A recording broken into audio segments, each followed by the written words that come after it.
Hey everyone, Season 9 is finally properly here with the ranked reset and everything and 31 new balance changes. I'm even skipping a few of the smaller ones, so technically there are actually more than that. This is such a big patch that I can't really go into massive detail, but I am going to try and make it easier. So I've grouped them into some general changes to start with and then changes for each role. Timestamps for the roles will be down in the description below if you'd like to skip to anything, but before we get into that, I've actually set up a club on Quarterback for people to join where you can earn free stuff just by playing League, so it'd be great if you can come over and join. First thing you need to do is click the link down below and register by clicking join the club, and then you're going to start a challenge from the website to download the app. Once you've joined and you've got it downloaded, you're officially in. Just jump into a challenge before your games and you earn club trophies, but you also earn these coins that you can use to buy any skin you like in the entire game. On top of that stuff that you can earn for free, I'm going to be giving away 2 RP cards in my club each week for the top 100 players, so go sign up and join our club. Let's go into the general stuff to start with then. So Ignite, the damage and cooldown have been decreased. So the damage is down quite a bit actually, but it's a 30-second lower cooldown. Not exactly sure if it's a good change or not just yet, but the good thing is that it won't do like 25% of an AD carry's health bar anymore. You might see more people swapping this out, but to be fair, if you use this on cooldown every single time it's up, then it's actually going to be a really good choice because in theory, it lets you kill people just a little bit. Well, it won't be as good at killing them, but you can kill them more often. Moving on to Baron buff, it's going to be weaker now early game. It's actually half as good to start the game. It gets back to what it was before eventually, but now it's not going to be as good of a combat buff at all. The minion stuff was actually changed a while ago to be worse anyway. Basically, taking Baron early into a game should not just auto win you the game, so there's more chance to come back and put up an actual fight. Inhib and Nexus towers are also kind of following that on, have late game resistances now the entire game. So it's 15 more armor and magic resist to start the game. We should try to avoid games snowballing completely out of control as much. It might slow down the game a bit more, especially combined with the Baron stuff honestly as well when you put both of those together. That is the stuff in general for every single role, but now moving into AD carries, there's only really some rune stuff. Overheal, for example, is getting a mini rework. Really, the ally healing grants less shielding, but self-healing now grants more late game, and the shield decays gradually like a bloodthirster. This is definitely way more worth to take, especially later when we have some lifesteal built. So you can take Triumph for the lane phase fighting, but Overheal for later. Legend Bloodline is also getting some changes, so lifesteal per stack decreased, but maximum stacks have been doubled. So the max lifesteal is now up to 12% instead of 8%, even though you need 20 stacks to get there instead of 10. Basically, it means that you're obviously getting less damage compared to the attack speed. It's also going to be worse early, but it is way better mid to late game in my opinion, especially in a crit build that won't build lifesteal that early into the game anyway. Cutdown is a rune in the same row as coup de grace, so obviously we don't take it right now, but the bonus damage scale is based on percentage max health difference now, but the max bonus has been decreased. The idea is that because it is percentage based, instead of them just having a flat amount here now, it'll be useful even earlier into the game, so it might be played a little bit more if it's giving a 10% damage boost more often in the game. Finally then, absolute focus. This does affect other people as well, but the stats have been decreased, so it's 6 less AD and 10 less AP at level 18. I actually completely forgot about a certain part to this, and it's been insane on AD carries for a while just because of the split push and the PvE aspect. This is a flat bonus. It wasn't anything to do with champions. It didn't have to be when you're attacking champions or anything like that. It just gave you more AP and AD to use in the game. So moving into our top lane, the first one we're going to look at is Aatrox. His Q damage ratio has been decreased, but the E recharge time has been increased. This is more of a hit to his early game, really, both the ratio and the E with having that a longer cooldown now. It makes actually hitting the damage on the Q much harder in the center. If you can't hit as many Qs to do as much damage because you don't have as many dashes, that is a much bigger nerf than it actually looks like just on the face of it. Aurelia is also getting a major thing this patch, so her passive bonus damage versus shields have been removed now. Her Q is going to deal bonus damage to minions instead of double damage, which actually if you look at it is a massive change, and her ultimate duration has been lowered later. The damage is up though, the slow is up as well, but it doesn't disarm people when they pass through the wall. She does have a bit of an overloaded kit at the moment, and that is getting trimmed down, and with it her insta wave clear that she would have had late game with her Q. The Q change is actually really big since the ratio no longer gets doubled within that, so it really doesn't scale as well at all. If you add in the ultimate no longer disarming, it feels pretty bad, even though a 90% slow now is basically a stun really. Ornn is also getting some follow-up stuff, so his health and armor have been increased. Apparently, Ornn is actually a little bit weaker after the recent changes, which is pretty mad. So they're buffing his health and armor to make that lane phase, just in particular, a little bit easier to play and stronger.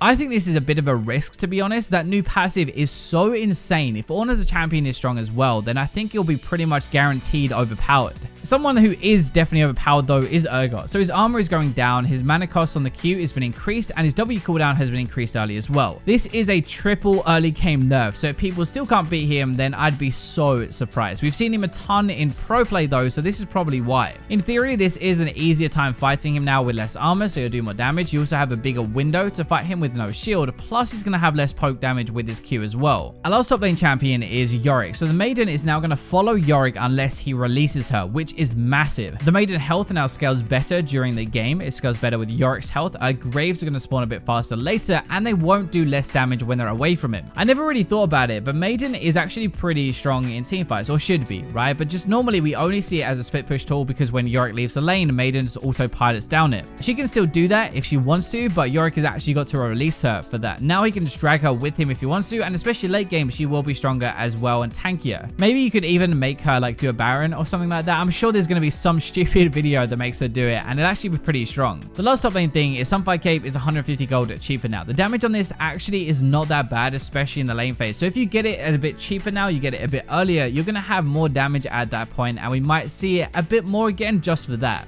Let's go into our mid lane now. So the Q recast time for Aurelion Sol has been reduced, but the stun duration is shorter if recast quicker and longer if bigger. This should be better when dealing with melee champions now or anybody very up close. You can actually even buffer it as well by hitting your Q twice to proc it straight away as soon as possible. It also means that when you do roam though with a huge start, it will be beastly, right? Stunning for 2.25 seconds instead of the 1.5 before. So he actually probably is going to be a lot better now. Cassiopeia is also getting another round of nerfs, so a W cooldown has been increased later and the damage has been decrease later as well. The damage per second is down 20 rank 5, which is actually quite a lot if people stand in there for the entire duration. It will be down from a maximum of 400 to 300 now. The idea is that because the Q is less damage as well, that was nerfed previously, she now has to get a bit closer with her E to actually pump out the same amount of damage, being less about poke and poison and more about running people down with the Twin Fangs. Galio is also getting some major nerfs here. These are really big. So his Q damage has been decreased, the mana cost has been increased, and his E damage has been lowered at early ranks. That doesn't make it sound too bad, but if you look at it, the Q base and the ratio are lower now. Plus the AP ratio on the tornado part has been halved, so his Q will do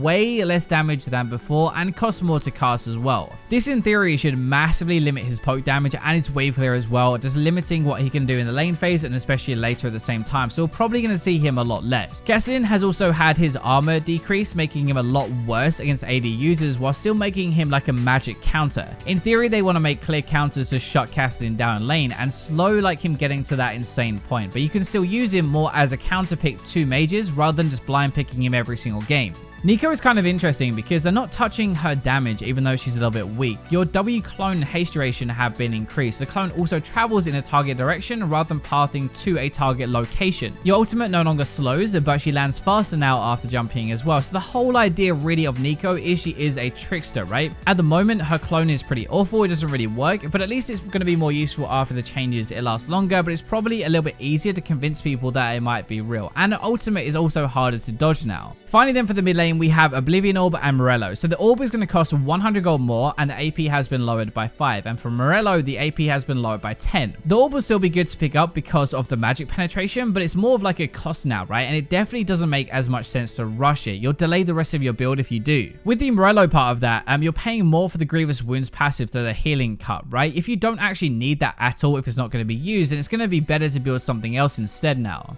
Let's have a look at our supports then before we go into probably the biggest one, which is the jungle. So Brand to start with, the passive damage over time has been decreased by 1%. Mostly this is just a nerf to his poke damage if he's sitting back and throwing out spells. Like in a full rotation, you'll probably lose a little bit of damage, but it likely won't really make too much difference. Rakan is also getting a few things. So his armor has been decreased, his W dash speed has been decreased, but it activates faster when it reaches its destination. So what it's actually supposed to be doing is basically be easier to dodge the RW now. Since W is a bit slower, you shouldn't really get charmed as quickly as he's flying through the air. It's no change to the overall time apparently, but just as you start to see him engaging, you have time to flash or dash away, I guess, before you get charmed. That is the major thing. Tahm Kench is actually also getting another nerf, so allies in combat with champions can no longer jump into his ultimate. It's literally just like pro players abusing the poor champion, so they have to keep nerfing him, which is kind of hilarious if you think about it. Not obviously if you enjoy playing him, but I doubt he's going to be that good in solo queue again until they eventually get fed up with it and just kind of rework it. Finally then for the supports, Zyra's mana regen has been decreased. The damage is actually still the same, so in full fight she's going to be really good still. If she now spams though, she'll be pretty much useless and out of mana a lot faster, and that is really the way that Riot want you to beat her now, just outlast her mana. Let's have a look at the jungle now. So experience changes are really big, honestly. Our camp experience scaling has been decreased, and Rift Scarlet Gold scaling has been decreased as well. The way it works is the experience now scales every second level, and the scaling is reduced from 50% to 25% for small camps, and the others, the buffs and stuff, are pretty similar. It's a really weird change for me since it doesn't affect like the red to gank junglers at all, and that seems to be like what is really good and really popular at the moment. Like early presence and stuff and your ganking is still going to be there. It's still really good. You basically just have less scaling to fall back on now. So like farming junglers are probably going to be a little bit worse, and if you get behind as a jungler, you're also going to struggle. It might change the way we actually play jungle a little bit. It'll probably shake up the meta quite a lot, but you're going to have to just basically get into game and see how it feels. Challenging smite is the other thing as well. The damage has been lowered and it no longer grants vision anymore. The cool part of this, like why you'd actually buy it, is still going to be there. It still reduces damage, so it is a dueling tool and it's really good, but the damage is a fair amount lower and over 2.5 seconds instead of 3. We should probably see a few more blue smites, I think, but they're also working on adding a third type of smite anyway. If you didn't know, something kind of like utility like we had the war before, something similar to that. We also have a few jungle changes for champions though. So Jarvan, his E attack speed has been increased, and this is actually really good for a couple of reasons. First off, it will buff his clear speed, which is amazing, but it's also the aura that he can provide for his team, so it's almost like a double buff in that sense. Something I didn't realize as well, which makes it even better, is that Jarvan was getting this attack speed buff all the time. He always has it active as a passive. He also then gets it again though with the aura on top, so it is a 5% buff, but it is basically like a 10% buff for him when his flag is down, which makes him personally even stronger than before.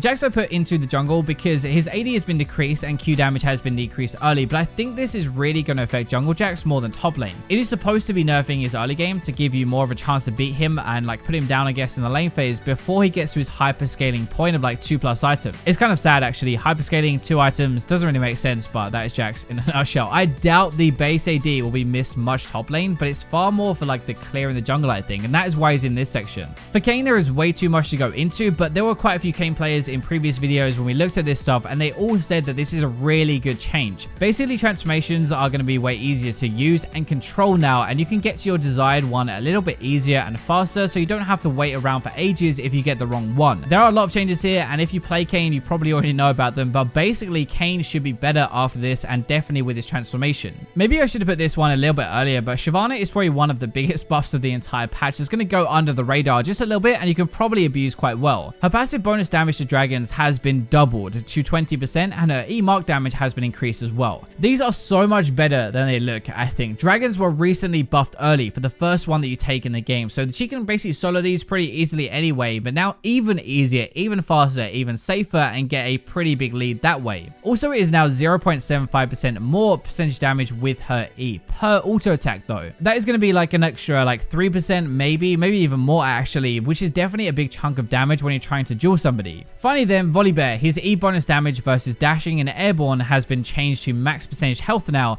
His ultimate ratio has been increased, and lightning shoots out faster, instantly bouncing. This might be better top lane, even though I've stuck him with the jungle because that's where he's normally supposed to be played, I think, just because the E damage is now maximum health, so better against anybody building health like a tank or even like a Riven or something. I'd guess that if we ever get back to tank meta because of the percentage maximum health damage on his E, Volley actually might not be half bad, but he probably doesn't fit in this kind of meta we have at the moment. Alright, so that was a massive patch. Thank you guys for watching the video. Please go and join the quarterback club. I definitely want to win, and I will give you guys some RP and stuff as well if we do end up winning. Thank you for watching the video though. I'll be streaming right now, so if you want to come and watch, definitely go and click the link down below. Thank you guys for watching until the very end, but for now, as always, I will leave you with the robots.